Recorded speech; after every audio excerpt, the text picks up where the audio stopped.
அனைவருக்கும் இனிய வணக்கங்கள். எறும்பு கூட்டத்துக்கு தொடர்ந்து ஆதரவு கொடுத்துட்டு இருக்க எல்லாரையும் வணங்குறேன். இந்த குழுவுல எனக்கு நல்ல ஒரு பட தொகுப்பாளராகவும் ஆலோசகராகவும் என்னை தொடர்ந்து ஊக்கப்படுத்தி கொண்டு இருக்கக்கூடிய ஸ்ரேயா அவர்கள், எனக்கு படப்பிடிப்புக்கு எனக்கு உதவி பண்ணக்கூடிய சாந்தா அவர்கள், எனக்கு தொடர்ந்து பல நல்ல ஆலோசனைகளை சொல்லக்கூடிய மணிகண்டன் அவர்கள், இவங்க எல்லாரையும் நான் இவங்களுக்கெல்லாம் இந்த எறும்பு கூட்டத்தினுடைய சார்பா என்னுடைய மனமார்ந்த நன்றியை தெரிவிச்சுக்கிறேன். நீங்க எறும்பு கூட்டத்தை இதை பல பேருக்கு பகிருங்க. தயவு செய்து நல்லா இதை நிறைய பேருக்கு பகிர்ந்து சப்ஸ்கிரைப் பண்ணுங்க. நான் ரொம்ப சந்தோஷப்படுவேன். நல்ல நல்ல விஷயங்களை பத்தி நம்ம பேசலாம். ஓகே, இப்ப நம்ம ஒரு விஷயத்த பேச போறோம். இன்னைக்கு நானும் என்னோட தம்பி அவனும் பேசிட்டு இருந்தோம்.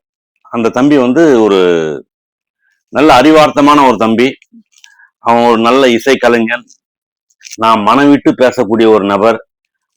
அதாவது என்னுடைய நலம் விரும்பி என்னுடைய விமர்சகர் அவர் தம்பி மணிகண்டன்.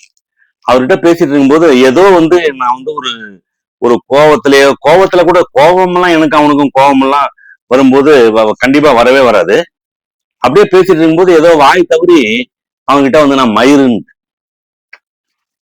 எதுக்கோ பேசும்போது மயிறு அப்படின்னு சொல்லிட்டேன். அதே அதை உடனே சுதாரிச்சுக்கிட்டு சாரிடா தப்பா சொல்லிட்டேன், நீ எதுவும் தப்பா நினைக்காத அப்படின்னு சொல்லிட்டு அவங்ககிட்ட நான் சாரி கேட்டேன். அதுக்கு அவன் சொன்னான், அதெல்லாம் இதெல்லாம் என்ன மயிருன்றது ஒன்றும் தவறான வார்த்தை எல்லாம் கிடையாதுன்னா, அது நம்முடைய இலக்கியத்திலேயே வந்திருக்கு. வள்ளுவரே கூட சொல்லியிருக்காரு, மயிர் நீப்பின் வாழா கவரிமான் அன்னார் உயிர் நீப்பின் மானம் வரின் அப்படின்னு சொல்லியிருக்காரு. அதெல்லாம் ஒன்றும் தப்பான விஷயம் இல்லை, அதெல்லாம் அப்படின்னு சொல்லிட்டு நான் சாதாரணமா பேசிட்டு இருந்தேன்.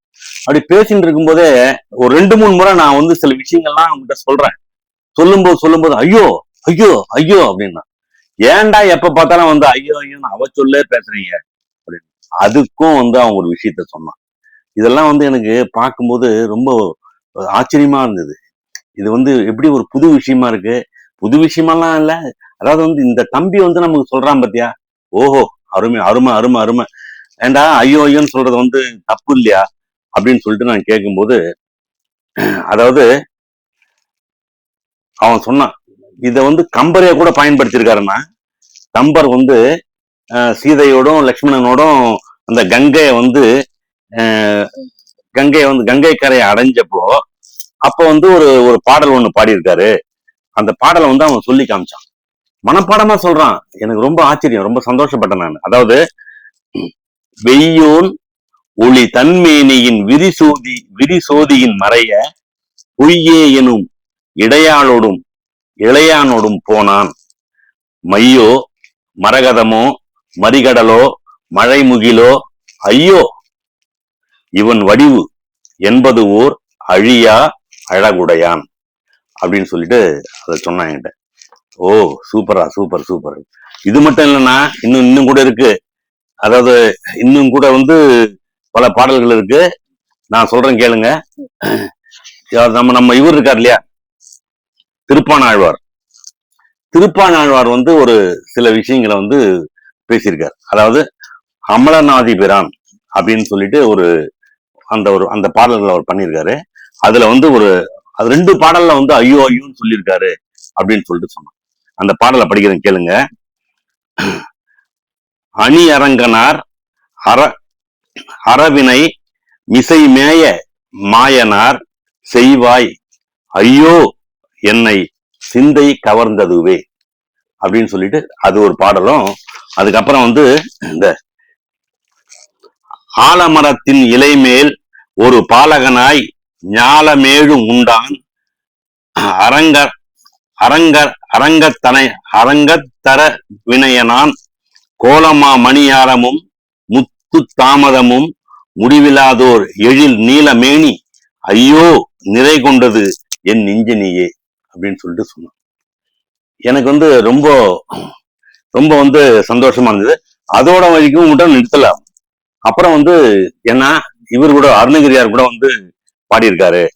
அருணகிரியார் எதுலடா பாடியிருக்காரு, இதுல நம்ம அனுபூதியில பாடியிருக்காருன்னா, அனுபூதியில ஒரு அருமையான பாடல் ஒண்ணு இருக்கு. மெய்யே என மெய்யே என வெவ்வினை வாழ்வை உகந்து ஐயோ அடியேன் அலைய தகுமோ கையோ அயிலோ கழலோ முழுதும் செய்யோய் மயிலேறிய சேவகனே. இது மாதிரி ஐயோன்ற வார்த்தை வந்து நிறைய பேர் பயன்படுத்திருக்காங்க. இவர் கூட நம்ம அவர் பேர் என்ன, வில்லிபுத்தரார் கூட வந்து பயன்படுத்திட்டு நான் கேள்விப்பட்டேன்னா, அது வந்து தெரிஞ்சா யாராவது வந்து கமெண்ட்ஸ்ல போடுங்க அந்த பாட்டு என்ன பாட்டுன்னு சொல்லிட்டு அப்படின்னு போட சொல்லுங்க அப்படின்னு சொல்லிட்டு சொன்னான் தம்பி. அது மாதிரி ஐயோன்றது வந்து ஒரு தவறான ஒரு வார்த்தை கிடையாது. அதாவது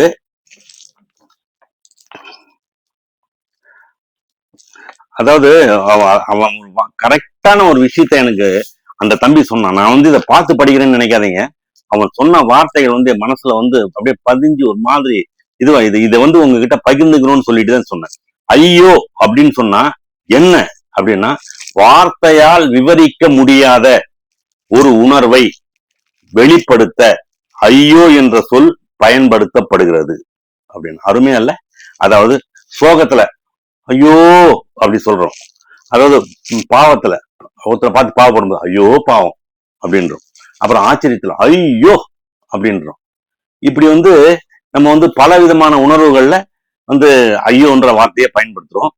அதாவது அந்த தம்பி இருக்கான, என்னுடைய தம்பி மணிகண்டன், அவன் வந்து பல நல்ல நல்ல விஷயங்களை வந்து எனக்கு தொடர்ந்து சொல்லிக்கிட்டு இருக்கான். அவனுக்கு வந்து நான் வந்து இந்த சூழ்நிலையில ரொம்ப நன்றி சொல்லிக்கிறேன். இந்த ஐயோன்ற வார்த்தை வந்து நம்ம உபயோகிக்கக்கூடிய இடத்தை பொறுத்து அது வந்து உணர்வுகள் மாறும். அதனால வந்து இந்த பதிவை வந்து உங்ககிட்ட சொல்லணும், இந்த உணர்வை வந்து உங்ககிட்ட நான் பகிர்ந்துக்கணும். நீங்க வந்து ஐயோ இவ்வளவு விஷயம் இருக்காதுல அப்படின்ற மாதிரி நீங்களும் வந்து ஆச்சரியப்படுவீங்க அப்படின்னு சொல்லிட்டு ஒரு அன்புல தான் நான் வந்து இது பண்றேன். அதே மாதிரி இந்த வில்லிபுத்தராருடைய பாடல் அந்த ஐயோ அப்படின்னு சொல்லிட்டு ஏதோ ஒரு பாடல்ல வருதான், கண்ணன் வந்து கண்ணனை பத்தி பேசும்போது அந்த பாடல் தெரிஞ்சா நீங்க கமெண்ட்ஸ்ல போடுங்க. அது இல்லாத வேற ஏதாவது வந்து உங்களுக்கு அது மாதிரி வந்து தெரிஞ்சாலும் கூட இந்த கமெண்ட்ஸ்ல போடுங்க. தொடர்ந்து இந்த எறும்பு கூட்டம் சேனலை நீங்க வந்து பாருங்க, நல்ல பல செய்திகளை தெரிஞ்சுக்குங்க. நன்றி.